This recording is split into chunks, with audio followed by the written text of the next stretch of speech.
Hello, and welcome to another episode of Chapter 9 Book Club. We are in the beautiful new year. Rachel, I hope you had a wonderful holiday with your family. Thank you. I did. I hope you did as well, and I hope all of our viewers did too. Yeah, absolutely. And of course, we picked a psychological thriller to start our year because it's one of our favorite topics, but it really was a kind of a cool concept that was unique. We are doing The One by John Mars. And I don't know about you guys, but if you've been following along, of course, but I really, really liked this book. Yeah, it was so good. And spoiler alert, without revealing anything just yet, we're going to have an interview with the author, John Mars, in just a little bit. So make sure you stay tuned with us. And we were both, I think as you put it, Chrissy, we were both smitten with him. Absolutely. He is incredible. So you really want to listen to that conversation in just a bit. Yeah. And for those that are interested in learning more about The One, here's a quick summary for you. So a best-selling sci-fi thriller about a DNA test that matches people with their genetically perfect soulmate, and they follow 5 individuals who receive the results and discover that finding the one isn't always a simply happily ever after, as the secrets and complications arise. So I really think that that summary lived up to the hype. I found this book on a Facebook psychological thriller Facebook page, and I just thought that's just so different. The concept, every person I think that picks up and reads this book has to ask themselves, like, would I do that? So before we get into that, I'll just kind of go quickly through the ratings. I gave it 5 stars. I don't know if it's like a perfect book by any means, but the reason why I gave it 5 stars is because it hooked me the whole time. The writing was different, and we're going to get a little bit more into this as the interview gets put on, but I just love short chapter books, and I think that really solidified my love for it because each character had their own chapter more or less throughout the rotation of the story, and it was just so quick, and as I was listening to the audiobook, it just kept making me want more. Yeah, no, totally. And there's so many times with it's a 5 perspective point of view book.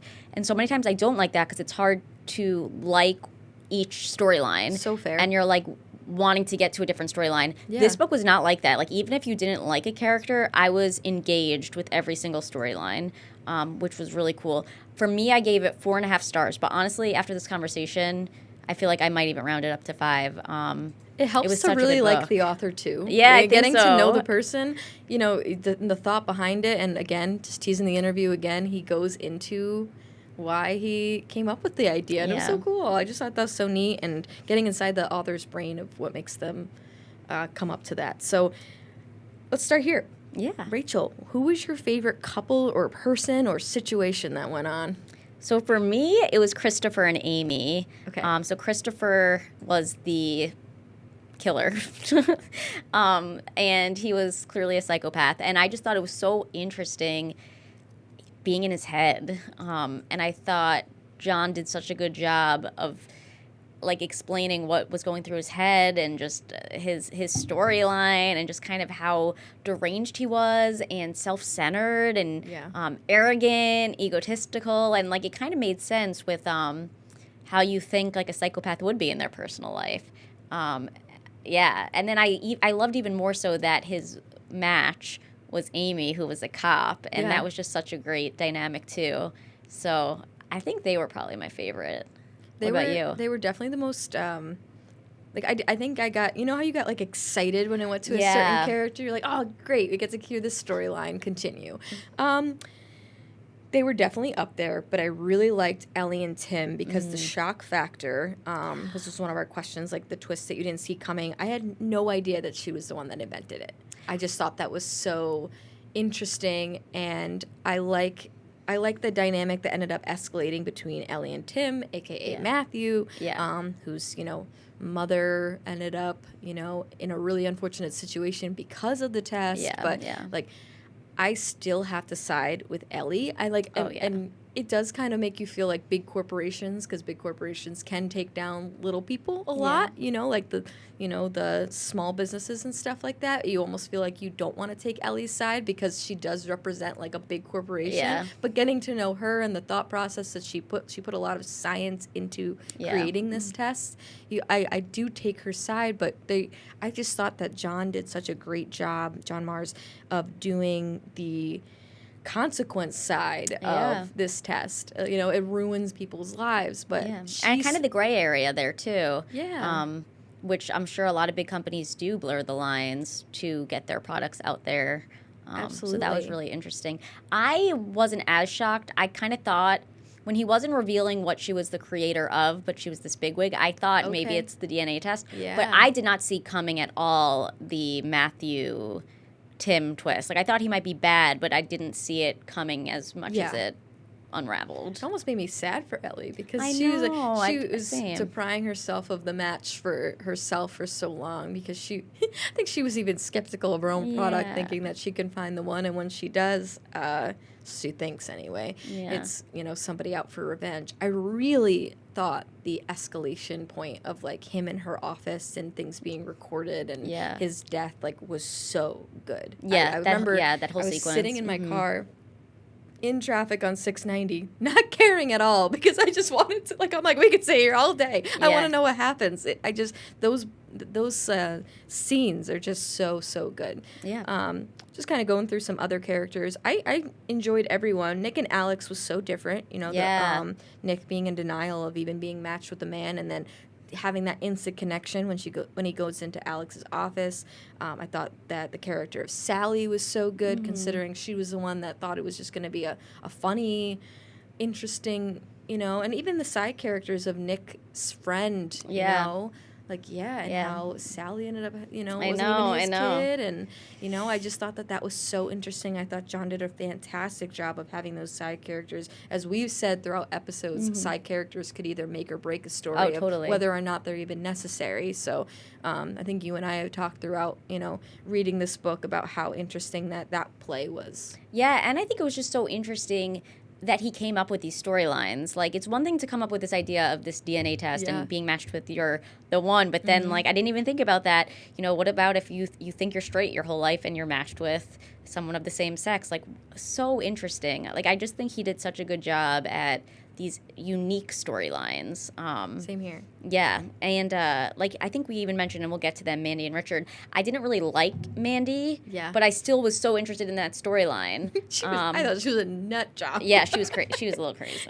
And they do say, like, he, like, sensitively touches on when you get to a certain point in age, you become desperate. And I think she Yeah. was just desperate to I think find so, a too. love that existed somewhere, even if the guy was no longer around. And then you end up learning that Richard never even wanted to have I that life to know. begin with, even if there was a love out there for him. Like, the family did it because they're cuckoo too, Yeah, and I think she too, like, she wanted so much to be loved and to have this love story Yeah. that she kind of created it of what she thought it would have been. Like, she made him this fairy tale man and this Prince Charming man just because that's what she wanted. That's what Yeah. she dreamed about. Absolutely. Yeah. And I really, really enjoyed the mystery that came about of Mandy being introduced to the ex-girlfriend. Yeah, And, like, yeah. saying what they tried to plan for her, and her saying, like, be warning of these people. And then, know. and the whole scene where they, like, kidnap her child actually made me know. mad. Like, thinking, like, the audacity of these people. I And I think know. that was kind of a blip. Like, how could a hospital ever allow something like that? Like, Right. you would not, a child, a newborn would not be released from a hospital. Yeah. Like, that was my one, like, scratch head moment of saying that I don't think that ever would have been permitted. Right, without like a A written off, sign off from, like, the mother. And You would granted, think. she was considered in bad shape and whatnot, but I still think that would have considered. something. Yeah, there could have been more there. Yeah, absolutely. And- Another good twist Yeah. was, I think you were just going to mention Jade and Kevin. I was. I didn't see this twist coming either. Like, it was weird. I'm like, why isn't she getting the connection with Kevin? Yes. And it even said when she first saw Mark, like, she had, like, a weird feeling, and then she first attributed it to him looking like Kevin and, like, being his brother. But I didn't see that twist coming either, so I thought that was interesting too. I thought it was good. She was the most, I think, wholesome out of everybody. Yeah. We didn't get the chance to talk about this with our interview, but I really appreciated how a lot of these couples were different representations of love. Yeah. How love can, like, or maybe even the wrong kind of love can be selfish. There was love in honor of Matthew's mother. Clearly he was trying to seek, revenge on her behalf, vengeance there.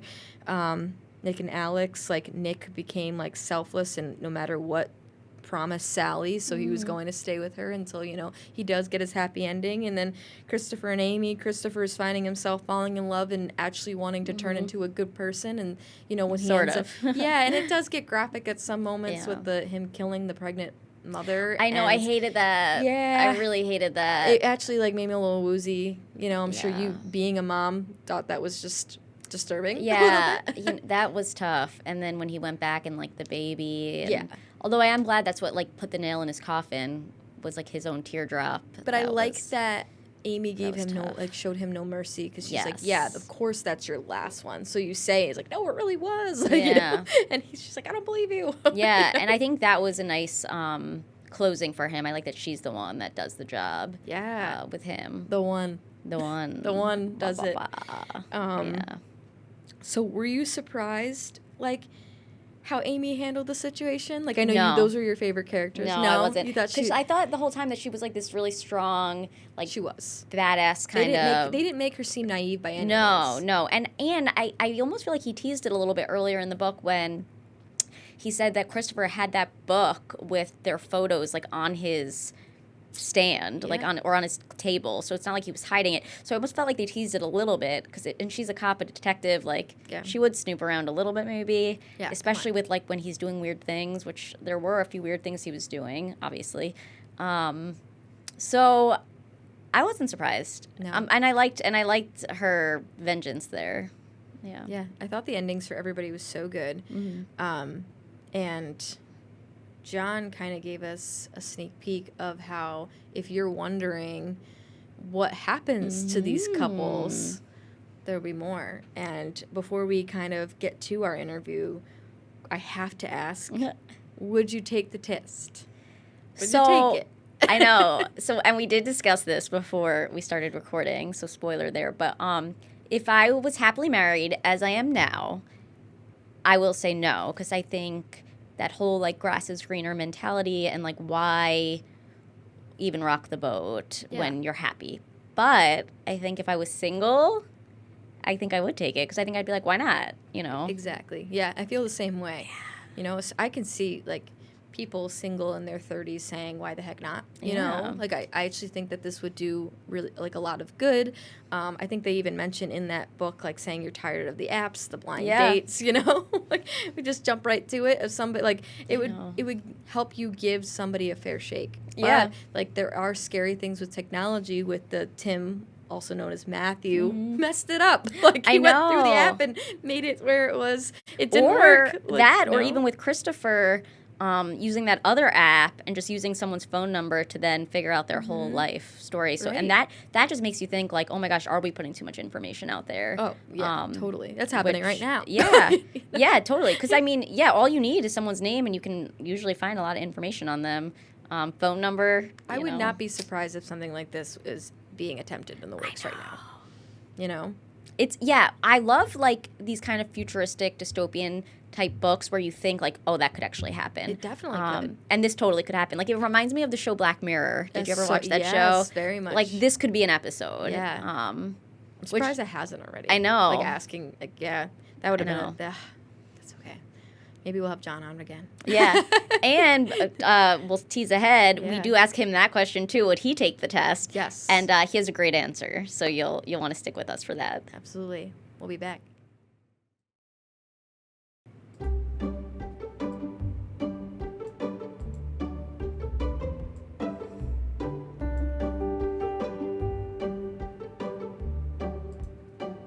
Okay, welcome back.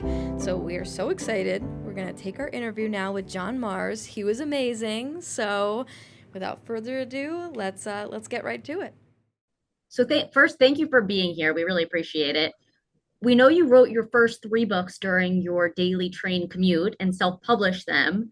At that point, did you ever imagine writing would become your full-time career, or at that point, was it just kind of a passion project?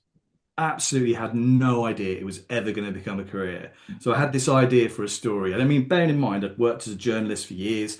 I had no interest in writing a book, but then I saw some magazine article, it inspired me. And I thought, you know what, I'm going to try it. I'm going to have a go at this. I'm going to try and turn it into something. And I did. And not one single publisher or agent in the UK was interested. I sent them to 80, 80 different agents. I've still got 80? the 80. Yeah, I've still got Oh my 80 God. rejection letters and emails. Nobody cared less. So I thought I'm going to self-publish. What have I got to lose? And it took off and it did pretty well. And I wrote two more, but I thought this is just going to be for a bit of fun, really. Maybe just see if I can get a little audience and go for it. Not once did I believe that all these years later, it would be a career. So take us back to the beginning. Like, what pulled you into thinking, like, I really have, well, what you said, I really have a career in this industry? I thought I was a journalist for so long. My job was to a celebrity journalist for newspapers and magazines over here. So I'd spend all my time interviewing celebrities about whatever they were promoting. And I enjoyed it. It was a great job, but I just wanted to do something a little bit more creative. And so I thought, yeah, let's have a go at writing a book. I used to read quite a bit. But obviously, just because you read doesn't mean that you are going to be qualified to write a book. But I thought, yeah, let's just give this a go. And honestly, guys, it just went a bit mad. Wow. So we love the fact that you started your career as journalist, Uh-huh. since we are journalists. Yeah. How did that background shape the way you tell your stories today? I imagine it had to help with like pacing or structure, maybe even some of those twists and turns. Yeah, I think because when you're a journalist, I think it helps with deadlines, first of all. Mhm. So I try and write about 2,000 words a day. And I find that quite easy because I have a deadline. I've got to do it by 5 o'clock in the afternoon. When I was a journalist working for newspapers and mags, we had a deadline every single day. It helps. I used to work for a lot of tabloid publications. So you keep your what you've got to say short and snappy, and you get to the point, and that's what I kind of try and do with my chapters. There's a thing over here called that a lot of readers hate called fat chapters, where there's a chapter that goes on for 40, 50 pages. Um, I'm not a fan of those myself, so I kind of Yeah. like to keep them punchy, particularly like the one you've got quite a lot of characters. If I write like 50 chapters, sorry, 50 pages per character, people are going to forget who I'm writing about. Mhm. So short and punchy, and I think that comes from the tabloid side of things, and relatable because that's another part of the job. You have to write stories and people and interviews that are relatable to readers. So I think when you put all those together, I also a lot of the time used to go on a lot of TV shows, like do behind the scenes features, and you'd watch it being filmed, and I always found that quite interesting. So when I'm writing, I would try and imagine what it was like to be there and how actors will portray something and what would be sitting in the corner of the room or how they would walk. And I think that all kind of helps as well. Well, let's talk about the one. We were just saying how here it is, you said over a decade later, and people are still talking about it. It's actually one of Yeah. Facebook's top psychological thrillers that constantly gets put into group chats to recommend, and that's where I saw it. And I couldn't Wow. put it down. One of the Thank reasons you. being is how short the chapters Yeah. are. And every chapter at the end of the Yeah. character, you get to know, you want to learn more about them. And you're like, wait, Yeah. now we're going to this person and their point of view. Yeah. Such a unique story, Yeah. something I've like a concept I've never even heard of before about like the perfect match of your DNA. Where did you come up with that? Oh, you know what? It was just this mad idea that I had one day. So my other half and I were planning out on getting married, and we actually got married in New York City, just the two Wow. of us. But we were planning it, and then kind of one day on the way home from work, when I worked in London, going down to the London Underground, just on the escalator, just thinking I'm really lucky that I found my the one, my person. How much easier would it be to find the one if there was just you just looked at them and you just knew there was something genetic, there was some kind of reaction between the two of you, and you knew that person was the one. And I thought, okay, that might make an idea for a story. Because bearing in mind my first two were psychological thrillers, so this one was a little bit more off the chart. And I thought, well, you know what, I'm self-publishing, I could do what I want to. So I had a go at writing it, and I came at all these mad characters and see where it could go. I had a go at writing it, and it took off. And then weirdly, it was about a week after I self-published it that it was spotted by an editor at Penguin in the UK who got in touch with me and said, "I really liked it. Would you be interested in doing this?" And going mainstream publishing. And in this same week, I kid you not, in this same week, another publisher got in touch regarding my first book, asked me the same thing, and a production company got in touch asking whether I'd be interested in them trying to turn it into something for a TV channel or a streaming service. And this was all in the space of, say, about a week to 7 days, just before we were getting married. So Wow. even the night before we were getting married, we were at our hotel in New York.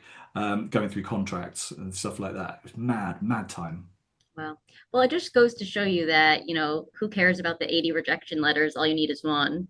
Yeah, exactly. I assume that if you self-publish, then mainstream publishers wouldn't be interested in publishing you because the book's already been out there. And that might have been the case, say, 15 years ago or so, but it's definitely not the case anymore. So I want to ask you, if this existed, this match your DNA, would you take the test? Hell no. That's Absolutely what I not. said. Hell no. I think there are so many people seem to think that the grass is greener on the other side. They're always looking for something. So that's something a little bit extra, and maybe they're a little bit unhappy in their life. There are things you can do to make your life more interesting with the partner that you have than to try looking for a shortcut, looking elsewhere. If I was single, then yeah, hell, absolutely. Yeah, I'd give it a go. What have you got to lose? But I'm quite happy in my world. I don't want to add any complications. We had a similar Yeah, that's reaction. what we said. So Yeah. we're both married, so we said Yeah. that if either of our spouses wanted to take the test, we'd say, "What the heck?" Yeah. Yes. Yeah, you're Yeah. right. The grass isn't always greener. Yeah, exactly. Yeah, I think if you're single, then yeah, I think it's yeah, why not if you can meet your perfect match? But yeah, it is an interesting concept. Oh, totally. I'd love to hear your thought about Netflix turning it into a series and what they've done with it. Yeah, that was interesting. So it's originally so what I gather is I had nothing to do with it. Disclaimer. But from what I gather, it was written for a TV channel over here, and they changed their mind because they had something similar at the same time. So it went to Netflix, and then it got rewritten, and then somebody left, and their replacement wanted a different version of it, and it got so completely different from the original book that there's not that many similarities. The basic principles there, but the rest of it is quite different. And you know what? I always say I took my book in one direction. That's as far as I could take it. Somebody else came along, they wanted to take it in the direction that they thought suited them, then absolutely fine.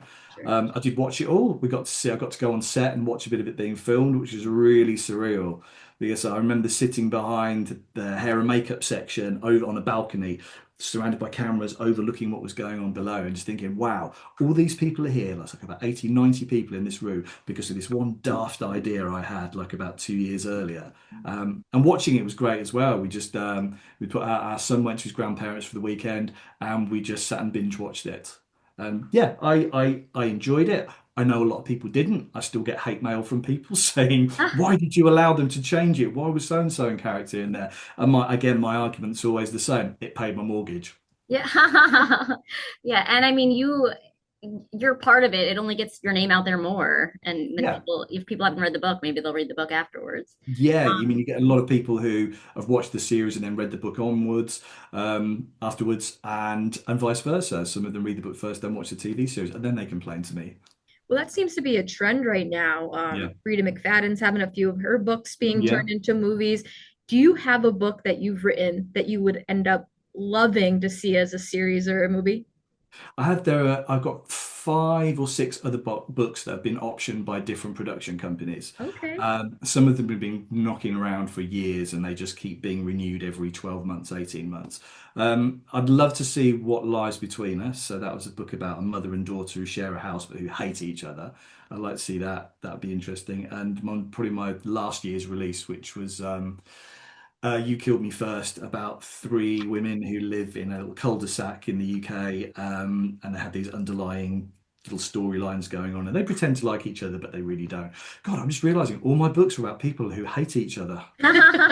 Just well, suddenly dawned on me, 14 books later, and I'm all about the misery.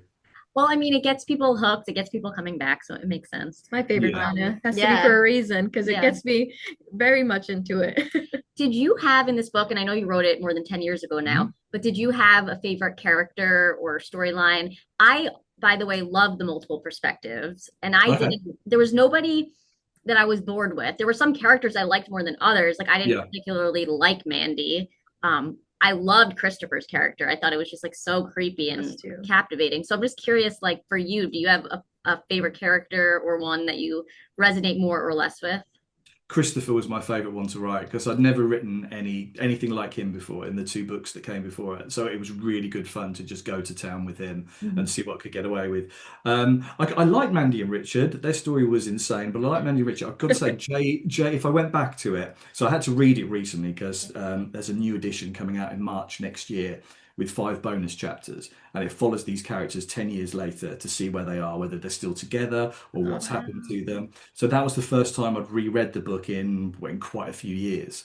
And I was reading through it and I thought Jade and Kevin, so Jade who went to Australia and Kevin, her partner there, I wasn't maybe as invested in them as I was in the other ones. So if I had to rewrite that book completely, I think that maybe I might replace them with somebody else. Oh, I like Jade. Yeah. Yeah. I like that she was so strong and feisty. Yeah, I like she was feisty, but I'm not sure whether their story went far enough. But that's just me. You just get super critical. So the last thing I'll ever have to do with any of my books is if I listen to the audio book. And I am sitting there criticizing it like nobody's business, thinking, oh, why did I say that? I used that word about 3 paragraphs ago. I get really, really self-critical. You do that with journalism too, as you Yeah, know. I yeah, do that yeah. with my own reporting. When I rewatch it, I'm always like, oh, why did I do that? So Exactly. I Do totally you get that. rewatch your stuff then? Oh yeah. Oh I yeah. mean, Yeah. not Yeah. not always, but I'll come back to it, especially if I'm doing like a series. I'm like, why Uh-huh. did I do that? Yeah, I've been going through. We've had loads of old magazines in our garage. We moved house not so long ago, and so I've been going through those. A lot of stories that I've done in the past, and I've been reading through them. And again, like you, super critical of stuff that I've done in the past. Thinking, oh man, this wasn't really very good. I could have done better here. Yeah. And as you're looking back at all the books that you've written, there are Hmm. so many people that want to get into this industry, maybe Yeah. finding themselves stuck. Here you are as a self-published author, now like pretty much world phenomenon. Here we are in Syracuse, New York, interviewing you. What advice do you have for them that may be feeling kind of stuck right now? I think my main advice when people ask me this question is just if you've got an idea for a story, just get on with it. You don't have to start at the beginning of a book. I never do. I'll plot it in advance, so I'll have my beginning, my middle, and my end. But I will write that day whatever mood I'm in. So I'll start with chapter 20 or chapter 30, and I'll go backwards and forwards. I've got loads of Word documents opened up on the computer screen. And then I'll just piece everything together at the end. And then when you do the first draft, doesn't matter what you do, it can be absolute garbage as long as you have got something on that screen or on that page. That's all that matters at that time. And you can finesse it and do your better work second time round. But it's just getting it out there in the first place. And yeah, so many people procrastinate and I don't know where to start. I've been written and rewritten this chapter over and over again. Just get on with it. Just see where the journey takes you and have fun with it. Just enjoy it and then see what happens. You know what? The final product might not be very good, or it might be an absolute work of art that people love. That's really fascinating. I've never thought about that because again, with my own stories, I start at the beginning. So I'm gonna think about that. You know what? Um, I didn't even do that when I was a journalist. yeah, I would write out all my quotes first, and then I'd piece my story around it. But most of my colleagues, they would start with their intro and yeah. then work their way Sure. down. Yeah, I just can't do anything. I can't even wash a car methodically. I'm one side, left side, this side, that side. Um, The only trouble is when you do it though that way, when you're writing lots of Word documents, you have no idea what your word count is. And so with one of my books, I like to get to about 90 to 100,000 words. And one of my books, I added it all together and it was 57,000 words. I'm like, what the hell have I done here?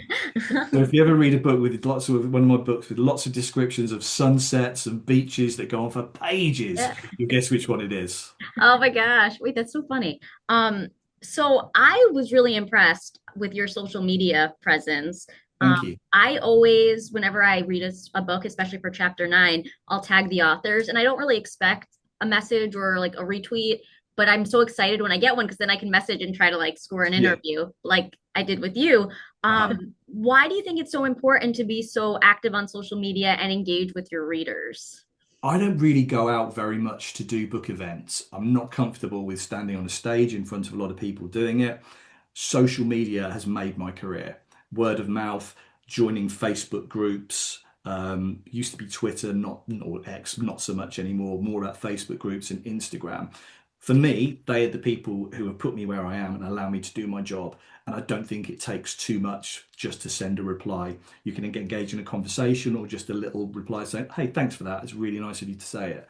Um, And I swear that that really helps with your career and really helps with building up a brand and building up loyalty with people. But as I say, I wouldn't be doing this. You and I wouldn't be having this conversation Yeah. if it wasn't for social media when I first got started. So I'm a big believer in it. I know there are a lot of authors out there who maybe don't have the time to do it, or don't have the inclination, or think that their publisher should be the one who's promoting them. But for me personally, I found that if I want to have success, I've got to go out there and do it myself. Absolutely. So as a big author yourself, do you have a favorite author that you would recommend to a friend or family member? Like who's somebody that you can't stop reading? I'm a big fan. I'll read anything that American author Peter Swanson writes. I love him. I think he's a great psychological thriller writer. I am a bit of a fan of Frida, I must admit. Rita. Yeah, she and I have kind of become like kind of online friends. We have little conversations. She messaged me last night about something, and I messaged her the other day to say I'd seen her film, and she's absolutely lovely and very enthusiastic. Just looking at the turn to have a look at my I know I see some Lisa yeah. Jewell. She's so good. She's Oh very my good. God. And she's a lovely person as well. Oh, She's cool. really nice and really, really generous with readers. Um, yeah, I read pretty much a lot of different stuff of all different genres. I can never remember from one book to the next.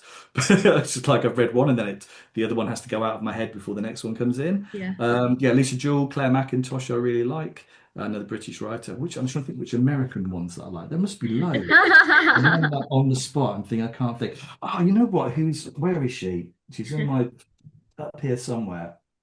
Oh, there, Taylor Jenkins Reid. Oh, Yeah. so I good. have such, but that's not the kind of book that I would necessarily go for. But I've done everything of hers with audiobook, and I absolutely love her.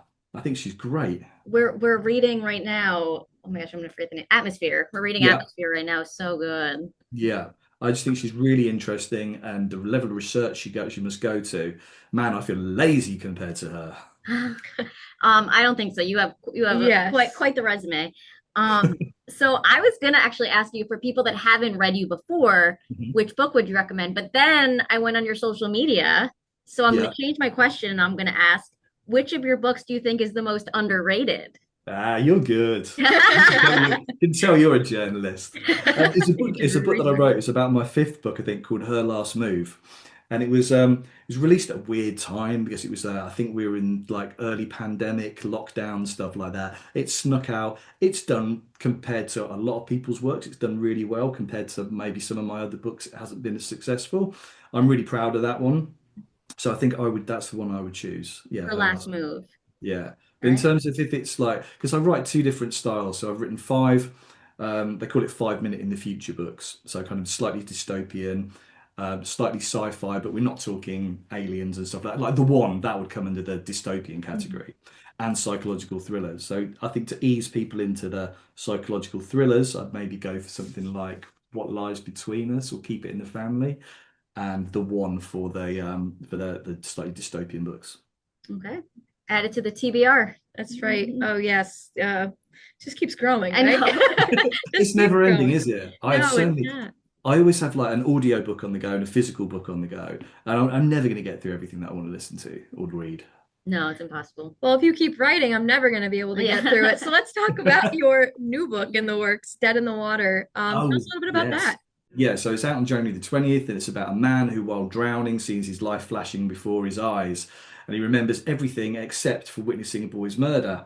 So he's resuscitated, but then becomes obsessed with the boy because if everything else is true, then surely that must be as well. And he realizes the only way he can find out the truth is to die and be resuscitated over and over and over again. Wow.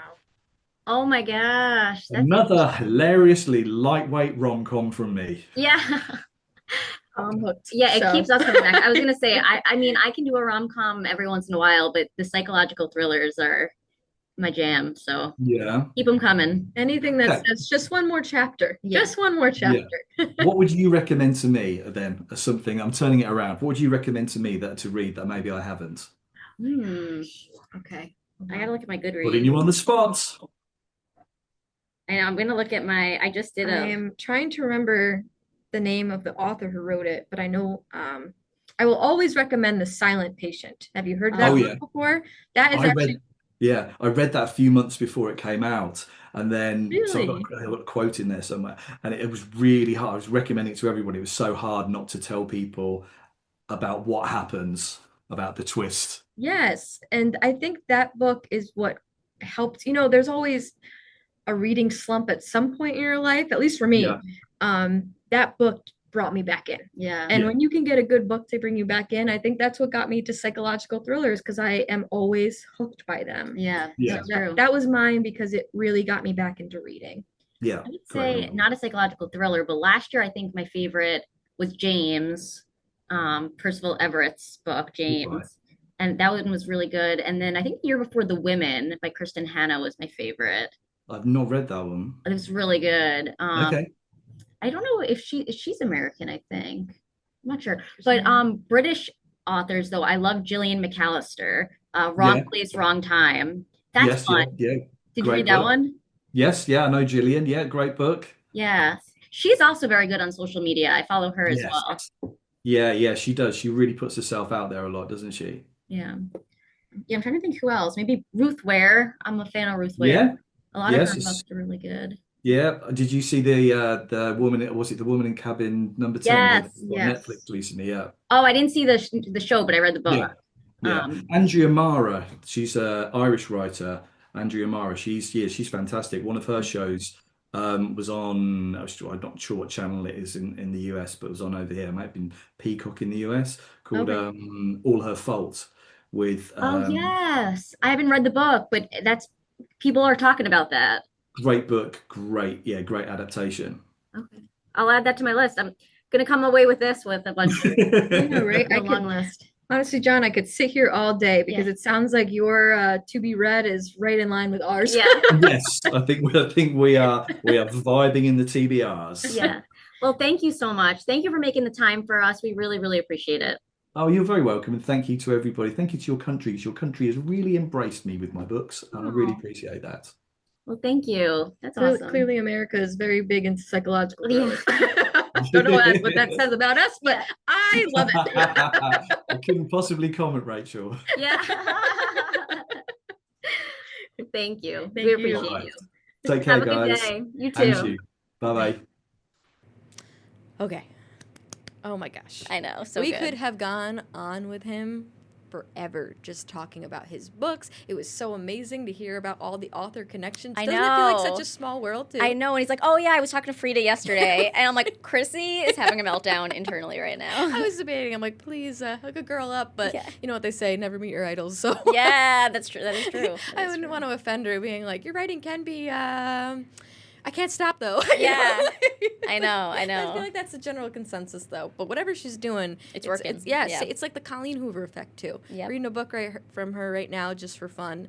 Reminders of him because they're coming out with a movie again. So many amazing books are being turned into movies and series, and just keep them coming because I know, I'm loving it. If people are like even half like me, they'll just keep it going. You know what Yeah. I mean? Mhm. So Totally. it'll be interesting to see how many of those books, like how accurately they compare. I will say I did see The Housemaid. Have you had the chance to see it yet? No, I want to Okay, though. it was so good. I really want to. It's like I think we talked about this too. I'm glad I read the book before I knew the casting because I would have never envisioned Sydney Sweeney as Millie and Amanda Seyfried as I forget whatever her name is, the mom or the Nina. Yeah. I would have never pictured that, and I hate when you know casting because then when you're reading the book, that's all you can picture. Yes. So I'm glad I had the book first Definitely. to picture however I Yes. wanted it to before. Definitely did not picture Amanda Seyfried playing that role. Yeah. But when you do watch the movie, you understand why Like they it works. casted it. Yes. Yeah. She played some of the characteristics of what the Frida wanted, just to a T. And oh my goodness, I couldn't recommend it more. And they're already in the works of making a sequel, so I saw clearly it that. showed how much of a success it was. Yeah, totally. And for our next book, I would absolutely see this in a heartbeat. Oh yeah, Um, yeah. Just because, just look at this. I know. Does Oh my that God, not take it scream away. women empowerment? I know. I am so excited for So us to be good. able to read Atmosphere by Taylor Jenkins Reid. We actually talked, as you heard, with John about how amazing she is. Yeah. You know? So He said love that. she was one of his favorite American authors, I think he What said, does right? that tell you? I you know. And you can even see it on the cover there, The Seven Husbands of Evelyn Hugo, she wrote, and Daisy Jones and the Six. Two amazing books if I've you never read haven't Daisy read those. Jones and the Six, Oh, it's but so good. Also, they obviously turned it's it into now a series. Put into my TV read. Oh, it's so good. I think I have it. I'll bring that one in for you. Okay, perfect. So good. Okay. And you finished this already, right? Yes, but I'm so excited to reread it because it was just, oh my gosh. And I will say, I will never deter somebody from reading, like physically reading a book, but the audiobook was incredible. And I think it actually won Goodreads Best Audiobook of the Year. And I if think that you're doesn't right. tell you how good it is, I don't know what to say because I couldn't recommend it enough as an audiobook. But hey, do both if you want to. Yeah, there you go. So, and here's why. So here's the summary, and it just, for those that are kind of confused by dual time stuff, don't be deterred by this. They do it because well, Yes, yeah. it was so good. A dual time novel set in the 1980s NASA space shuttle era, following the physicist turned astronaut Joan Goodwin as she trains, finds love, navigates family drama, all while a present day crisis in space unfolds. So that's where the whole dual timeline comes in. They jump around a little bit, but it's very easy to follow. So this crisis in space forces her to rely on her Capcom, or I had to look that up myself. You can easily figure out what she does for a living through the narration. I Yes, thought Taylor yes. Jenkins Reid did a fantastic job of explaining it to someone that yeah. doesn't know science, let alone what Right. goes on in space. And it makes you excited about it. Yeah, Yeah. so Capcom is more or less like the computerized portion, down in Houston. The whole Houston, we have a problem. It's definitely what's going on there. But so good. Rachel, you got a little bit of a head start and you're Yeah. loving it so far? Yeah, so Yeah. I just started it and I'm really enjoying it. And kind of like you just said there, it's not like you need to know the background no. on like astronomy or space or anything. But she does go into it enough that it kind of excites you about it, and yeah, it's really great so far. I'm very excited to see where it goes, and I'm excited for everyone to read this because I've Yeah. only heard good things. Like I've heard great reviews from anyone I've talked to about this book. And when we do post this episode, please feel free if you have read this book, Yeah. as well as giving us feedback on what you thought of The One by John Mars, because two fantastic books. It's one of the reasons why I love this book club so much, because there's just such a variety of books that we can get into. We've just reflecting on last year, we've read some amazing books. Yeah, we have. Yeah, And we're almost coming on a year, I think. Maybe. I think we We're- started in like March or April, didn't we? I think so. Yeah. I think this is our 15th or 16th episode. So Here we go. thanks for being here for us. And Yeah. as always, post on our Facebook page if you have any recommendations for books. We're trying to find just kind of a vast variety, and we're in talks with local authors too, because we're always ready to take on those books too and excited for it. So as always, thanks for reading Beyond the Prompter with us, and we'll see you next time. Download the WSYR Plus app on your TV to stream News Channel 9 for free. Just go to your smart TV, search WSYR Plus in the App Store, and download to start streaming today.